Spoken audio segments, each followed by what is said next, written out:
Imagine we are in a quiet room, talking.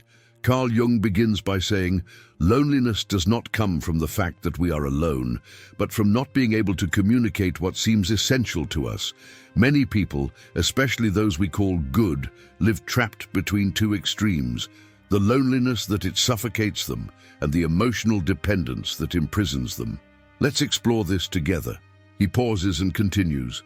Being a good, altruistic person often means carrying the weight of other people's expectations. And here, the dilemma arises. To maintain the image of kindness, many become emotionally dependent, fearing rejection. The price. This dependence is high. It hides one's individuality, burying one's deepest desires beneath the need to please. Jung smiles kindly. On the other hand, loneliness is also scary. For those seeking connection, isolation can seem like an unbearable void, but loneliness in fact is a silent master. When well understood, it is not a burden, but an opportunity to reconnect with our own being. After all, how can we understand ourselves if we are never alone with our thoughts? He gestures with his hands, underlining his point. The problem arises when these two realities, emotional dependence and loneliness, are misunderstood. The good person fears rejection so much that they cling to others. But this need for acceptance can lead to unbalanced relationships, where one gives too much, hoping to receive the same in return. When this exchange does not happen, disappointment is inevitable. To understand this, we need to look inside, he explains, his eyes fixed on yours. Within each of us, there is a shadow, the part of us that we hide because we think others won't accept it. For the good person, that shadow may be the desire to say no, to be imperfect, to make mistakes. But ignoring this shadow is like denying half of who we are, and that condemns us to dependence. Jung continues with a more serious tone. At the same time, there is a danger in loneliness when it is experienced as forced isolation. Many good people, when they feel used or misunderstood, withdraw. They build walls to protect themselves, but these walls often become prisons. Here's the paradox. They want to protect themselves from suffering, but end up moving away from the world. He reflects for a moment and adds, the key is in balance. Solitude should not be an escape, but a moment of encounter with yourself. And relationships should not be a prison, but an authentic exchange. When you know yourself, you can enter into a relationship without fear of losing yourself. Jung takes a deep breath and asks a direct question. Have you ever noticed how, when trying to be good, you sometimes forget to be true? Genuine kindness comes from self-knowledge. It is not a mask, but a sincere expression of who you are. And we only achieve this when we face our shadow. He leans in slightly, as if to emphasize the importance of what he is saying. Remember, emotional dependence is born from the fear of not being enough, but you are already enough. Loneliness, in turn, is an invitation to explore this. She is not an enemy, but an ally on the journey of self-knowledge. So how do we find that balance? He asks, as if thinking out loud. First, acknowledging our fears. The fear of being alone and the fear of being rejected go hand in hand. Facing them is the first step. That means accepting that sometimes people will disappoint us, and that's okay. Jung concludes with a faint smile. When you accept your loneliness, you discover that it is not the end, but the beginning. And when you understand your emotional dependence, you can transform it into a search for real connections. The true drama of people. It's good to try to please everyone but yourself, but this drama can be overcome with courage and self-knowledge. He looks at you tenderly and finishes, remember, being good is not forgetting yourself. Being good is embracing who you are with all your imperfections, because it is in accepting yourself that we find the strength to love others without losing ourselves. This conversation doesn't end here. It is an invitation to reflect, explore, and above all, live more authentically. Jung observes her thoughtful expression and gently continues, life is a constant dance between self and other. When we understand this, we realize that loneliness and emotional dependence are not opposites. They are two sides of the same currency. We often seek in others what we lack, without realizing that this external search can be a reflection of an internal emptiness. The real challenge is not to avoid loneliness or free ourselves from dependence, but to integrate both so that they serve our growth. He leans forward as if he wants to confide something important. See, it's not wrong to want to be with others, nor is it wrong to want to be with others. Enjoy moments of solitude. The mistake is in looking to others for validation that we can only give ourselves. When we live to please, we end up trapped in an endless cycle of approval. But when we withdraw completely, we risk losing empathy, the ability to connect. It is in this space of tension that we find the opportunity to become whole. Jung pauses, allowing the words to settle. Then he continues, I always say that no one can complete us because we are not halves looking for a whole. We are whole, even if sometimes we don't feel that way. A good person needs to understand that their goodness does not depend on the acceptance of others. It is not a bargaining chip. On the contrary, true kindness arises when we act authentically, without expecting anything in return, not even recognition. He gestures gently, as if drawing a concept in the air. To get to this point, it takes courage to look within, to face the parts of ourselves we don't like to admit. And that includes recognizing that sometimes our goodness, it can be a defense mechanism, a way to avoid conflict or hide our pain. There's nothing wrong with wanting to avoid suffering, but denying our own limits makes us prisoners of other people's approval. Jung fixes his eyes on yours, intense but welcoming. The solution is not to abandon relationships or escape from loneliness, but to find a middle ground where you can be with others without losing yourself, and be with yourself without feeling empty. This takes practice. Start by observing your patterns, what you do out of obligation, what you do out of fear, and what you do because it really comes from the heart. This discernment is liberating because it reveals what is genuine and what is just, an attempt to fill a void. Finally, Jung concludes with a gentle tone, almost like a friend offering advice. Life does not require you to choose between loneliness and dependence. The true path is to learn to walk between these extremes with balance and wisdom. When you discover when you can be okay with yourself, you stop fearing loneliness. And when you understand that you don't need to be perfect to be loved, you free yourself from dependence. At that point, you become not just a good person, but a free, capable person, to offer the world the best version of yourself without masks and without fear. With this, Jung ends the conversation, leaving you with a deep sense of relief and hope. There are no ready-made answers, but an invitation to walk your own path, knowing that each step, however uncertain it may be, is an opportunity to grow and transform. Jung pauses, as if giving you space to reflect on what has been said, and then continues with an even deeper tone. There is a curious point that we often ignore. The person who fears loneliness or who clings to emotional dependence usually believes that it is acting for the sake of love. But what is love, if not the ability to accept others without imposing our needs, when we demand that others fulfill us, validate us, or always be there? It's love we're expressing, but a form of control disguised as affection. He gets up slowly and walks around the room, as if searching for the right words. Do you know why it is so difficult for many to accept loneliness? Because it forces us to face silence, and silence is the most honest mirror we have. That's where our masks fall, and all our fears and insecurities appear. But it is precisely in this encounter with silence that we can hear our true voice, the one that we often stifle with the expectations of others.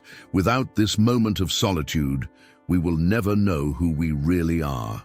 Jung turns to you, his eyes shining with the passion of someone who wants to share something essential. There's nothing wrong with seeking companionship, but true transformation happens when we become our own companion. When you find security in yourself, relationships stop being a necessity and become a choice. And when they are a choice, they become more authentic. There is no longer fear of losing because you have already found in yourself what no one can take away. He gestures, emphasizing his words. What few understand is that loneliness and emotional dependence are deeply connected to fear. The fear of being forgotten, of not being needed, of not being loved. But this fear is an illusion. The genuine love is not based on need, but on freedom. It does not require constant presence, but offers space for mutual growth. If we cannot grow with the other, we end up shrinking ourselves to fit the other's idea of us. The conversation moves to a more reflective tone, and Jung adds, "Healthy solitude is that which prepares us for the encounter. When we are well alone, we bring our fullness to others, not our wounds. It is not easy still, I know. It requires patience, courage, and a willingness to face the parts of ourselves that we don't like. But it is in this inner work that lies the power to transform fear into strength and dependence into freedom." He smiles as if wanting to close with one last powerful reflection. In the end, what we seek is not the absence of loneliness or the escape from dependence, but balance. It is the ability to be with others while still being with ourselves. When you find this balance, you will realize that the most meaningful relationships are not those that complete us, but those that accompany us as we continue to walk towards our true self. This is the greatest gift you can give yourself, freedom to be whole. And with these words, Jung leaves space for silence. Not an empty silence, but a silence loaded with meaning, as if the conversation needed to continue within you. Jung adjusts the tone of his voice, now softer, almost as if he were sharing a secret. "There is something very important I need to say. Good people, those who care deeply about the well-being of others, often fall into a trap. They believe that in order to be accepted, they need to give up their own desires, their opinions, even their individuality. This creates a cycle of self-denial that leads them to think that they are only valuable as long as they serve others. It is true kindness, self-abandonment. And self-abandonment is one of the most painful forms of loneliness." He gestures slowly, marking the weight of his words. "Think about it with me. If you are always molding yourself to other people's expectations, who are you really? In the effort to be good, to please, we end up losing ourselves. And when we lose ourselves, no matter how many people are around us, we remain lonely because we are not connected to ourselves. It is impossible to fill an internal void with the presence of other people. This void is only filled when we reconnect with who we really are, without fear of what we are. Someone else's judgment." Jung leans in a little, as if to emphasize the closeness of the topic. This doesn't mean you have to abandon kindness or relationships. It means that to be truly good to others, you need to be good to yourself. Caring of your needs is not selfishness. It is emotional survival. It is creating a solid foundation so that your kindness comes from a place of strength, not lack.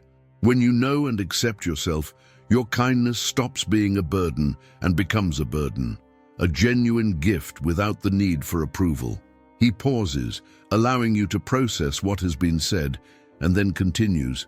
Another important point is that loneliness and emotional dependence have something in common. They are both learning opportunities. Loneliness teaches independence, the ability to sustain yourself emotionally.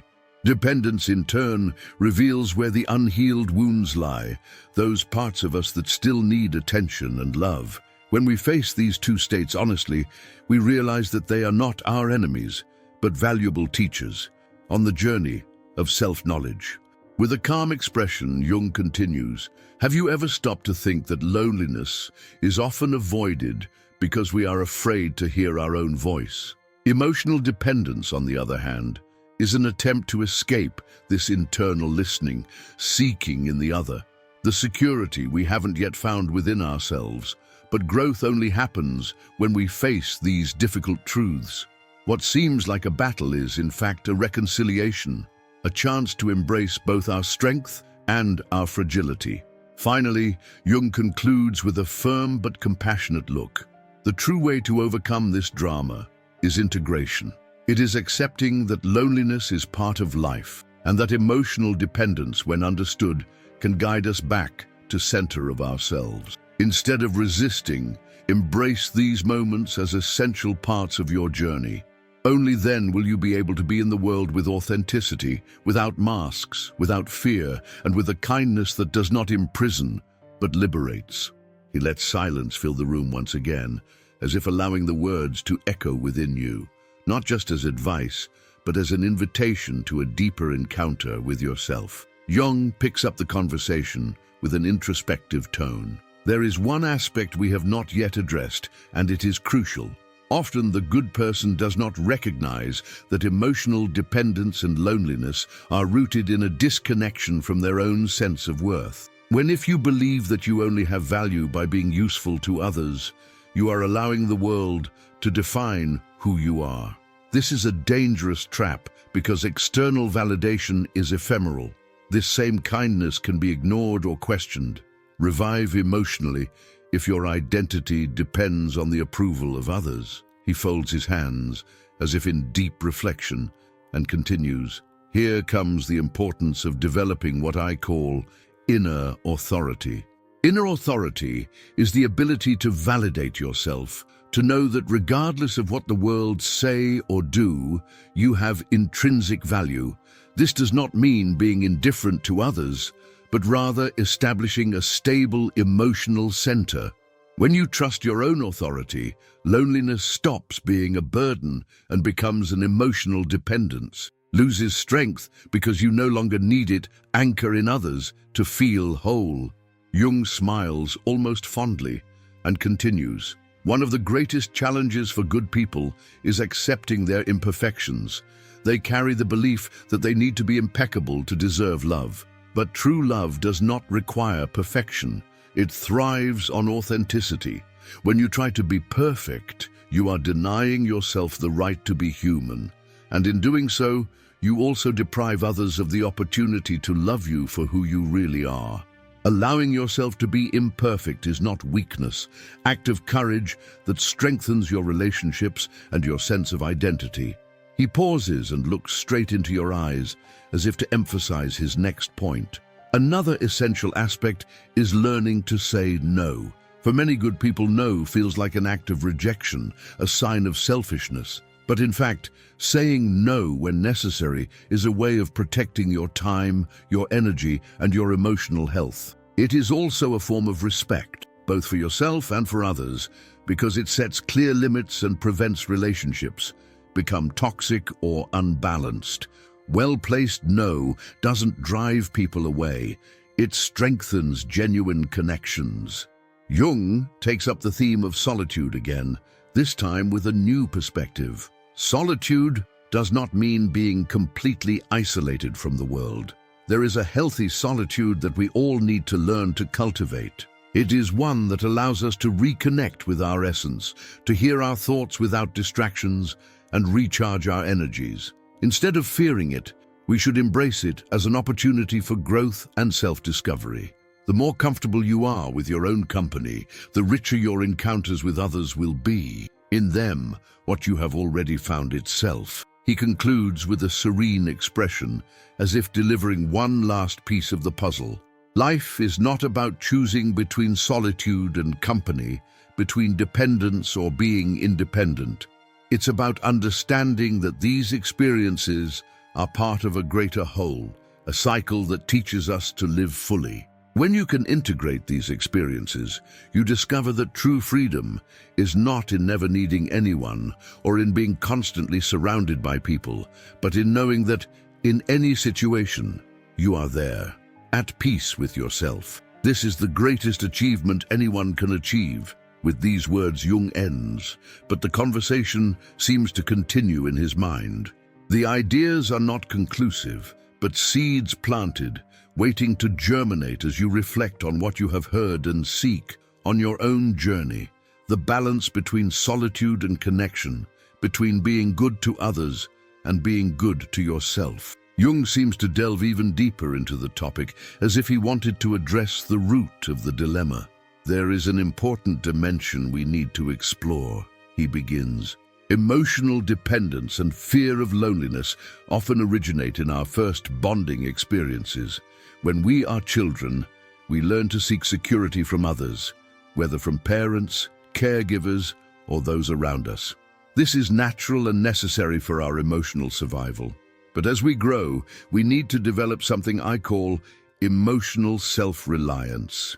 Not in the sense of isolation, but in the ability to nourish ourselves internally, even when external support fails. He pauses to observe your reaction before continuing. Many good people carry invisible wounds from childhood. Perhaps they learned that their acceptance depended on pleasing, being helpful, or docile. These unconscious lessons shape our relationships in adulthood, leading us to fear rejection and constantly seek approval. But here's the thing, we are no longer those vulnerable children. Today, we have the ability to rewrite this narrative. Healthier connection with ourselves and with others. He leans forward, the intensity of his voice increasing.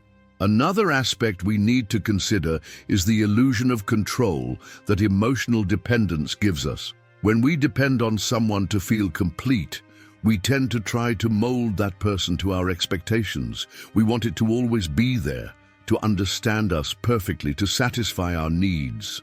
But this is not love, it is attachment. True love can only flourish where there is freedom. Freedom for the other person to be who they are, and for us to be who they are. We are. Without this freedom, any relationship becomes an emotional prison. Jung takes a deep breath, as if preparing for an important revelation. Loneliness, in turn, also carries its own illusion, he continues. Many see it as a state of absolute emptiness, but this is not true. Solitude is, in reality, a fertile field where we can plant the seeds of our authenticity. It is in silence that we can listen to our intuition, understand our deepest desires, and reconnect with what really matters. It is not a state to be feared, but a space to be cultivated with care and attention. He leans back in his chair, his tone now gentler, almost fatherly. When we learn to transform loneliness into solitude, something magical happens. We stop looking for in others what we can only find within ourselves. This doesn't mean we should reject human connection. On the contrary, it means we can connect in a more genuine and healthy. Relationships are not about filling gaps, but about sharing fullness. And this is only possible when we allow ourselves to be whole, even in solitude. Finally, Jung smiles, a smile that reflects both compassion and wisdom. The drama of good people is actually a reflection of the human drama. We all at some point struggle with the need to belong and the fear of being alone. But what makes the difference is the courage to face these issues face on, without masks. It is an ongoing process, a journey, and on this journey, each moment of reflection, each step towards self-understanding, is an act of love for ourselves and for ourselves. Other links. He lets silence fall, not as closure, but as an invitation for you to continue exploring these ideas within yourself, recognizing that true transformation begins where reflection ends, in everyday practice. Jung takes a deep breath, as if he were entering an even deeper dimension of the issue. He begins, "There is a fascinating paradox in human nature. The more we flee from loneliness, the more isolated we feel. And the more we give in to emotional dependence, the more we disconnect from others. This happens because true connection is not born from fear, but of freedom. When we desperately seek companionship or approval to fill an internal void, we project onto others a responsibility that is not theirs." He raises his hand, as if to underline the next point.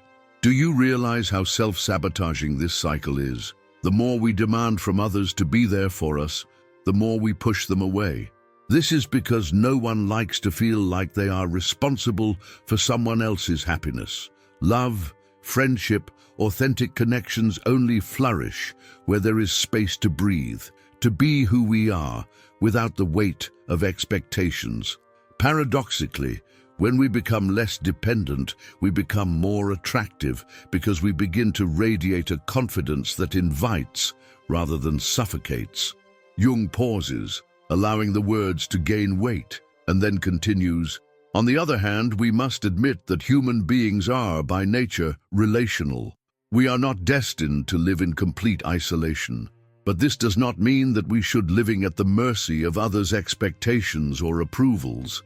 The key is finding balance, how to build meaningful relationships without sacrificing our essence.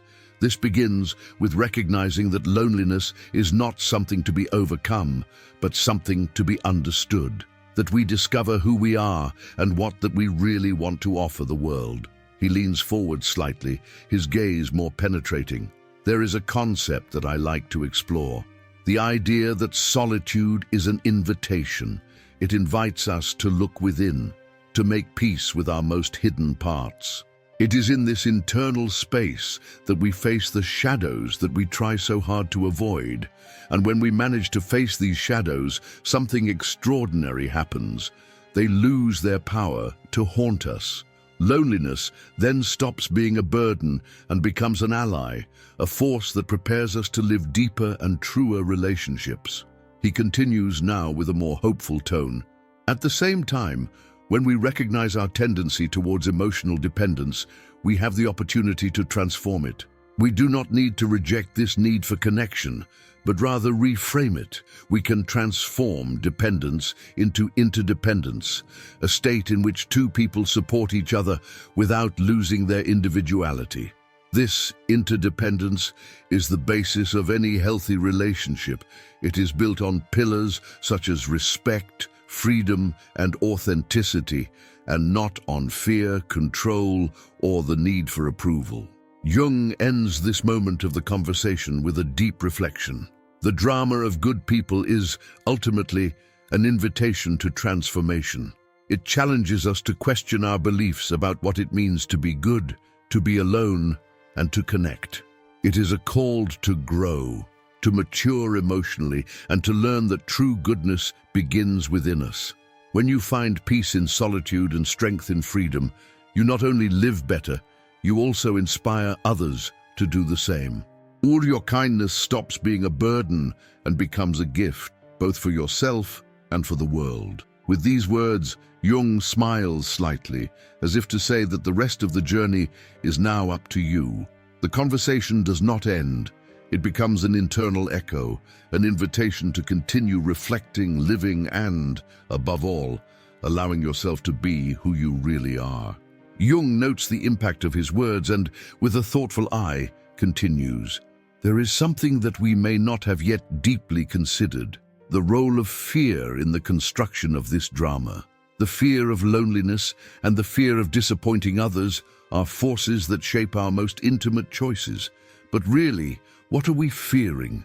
When we look closely, we realize that what really scares us is not the absence of people, but the absence of meaning. May we be invisible to the world. This is the true terror of loneliness." He pauses for a moment and then continues, his tone more reflective. "But what many people don't realize is that meaning cannot be found in others. It is born within us.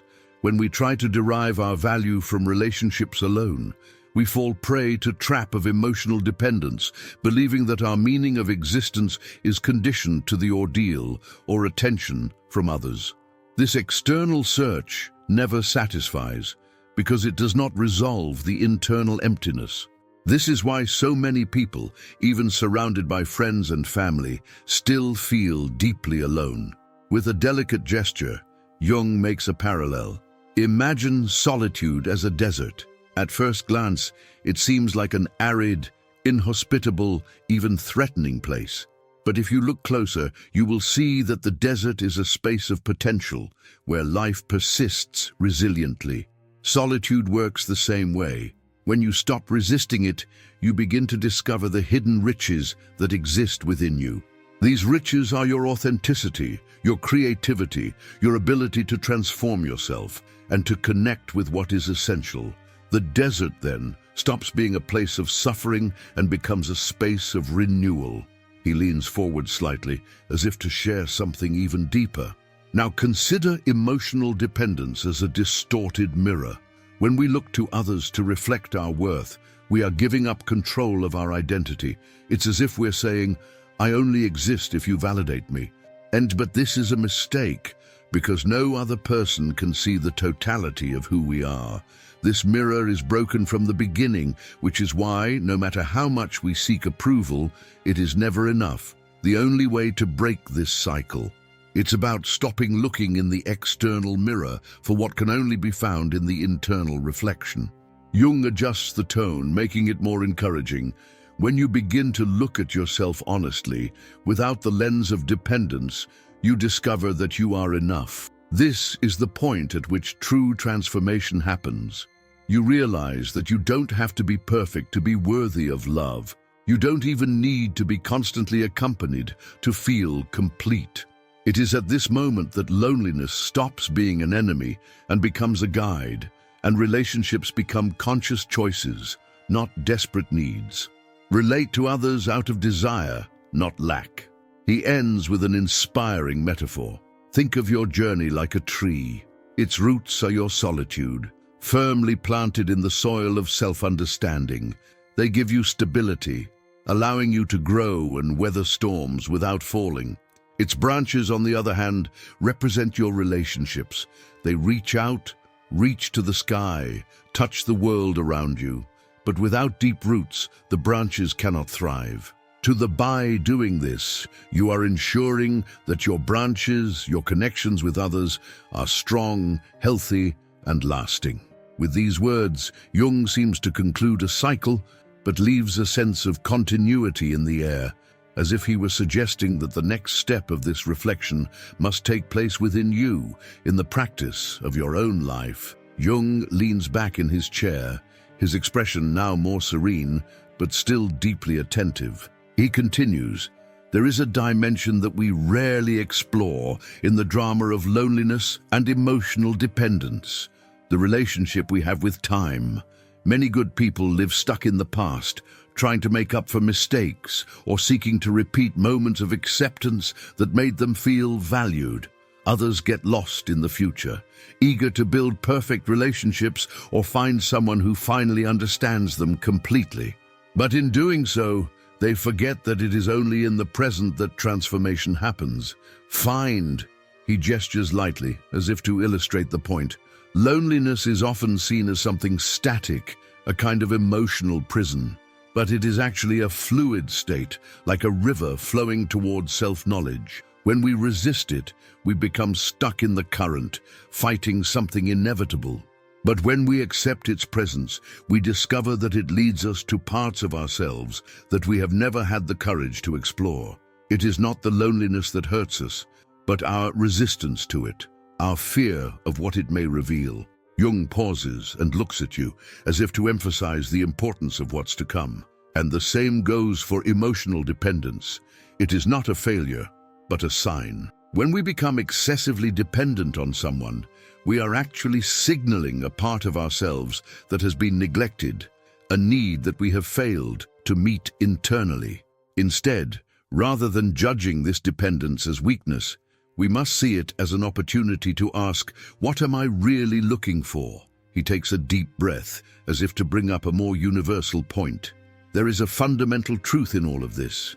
We are beings made for connection, but also for solitude. These two states are not enemies, but complementary. The problem arises when we get lost in one of them. If we give in to dependence, we sacrifice our individuality. If we escape into solitude, we deny our need for connection. The balance lies in learning to float between these two poles, allowing each one to fulfill its function at the right time. This ability to transition is what I call emotional maturity. Jung leans forward, his tone now more emphatic. This balance also requires a new way of seeing the concept of love. Love is not control, possession, or dependence. It is the freedom to be whole alongside another person without needing it to carry the weight of our insecurities. True love only happens when two people, comfortable with themselves, choose to share their lives without fear of losing each other. This is only possible when we learn to value our solitude as an ally and not as an ally, a threat. Finally, Jung smiles, his words carrying a tone of closure but not finality. Deep down, loneliness and emotional dependence are mirrors that show us who we are and who we can become. When we face these mirrors without fear, we find not just answers, but also new questions. And it is in questions that life expands. Don't be in a hurry to solve everything. Instead, allow yourself to learn from each moment of discomfort, because that is where true wisdom is born. Journey of being good but not lost, but not dependent, alone but not empty. It is one of the most beautiful you can walk. With these words, Jung sits back again, letting silence fill the space as an opportunity for you to reflect. There is no rush to respond, just the invitation to continue exploring these ideas and with them find new ways of relating to yourself and the world.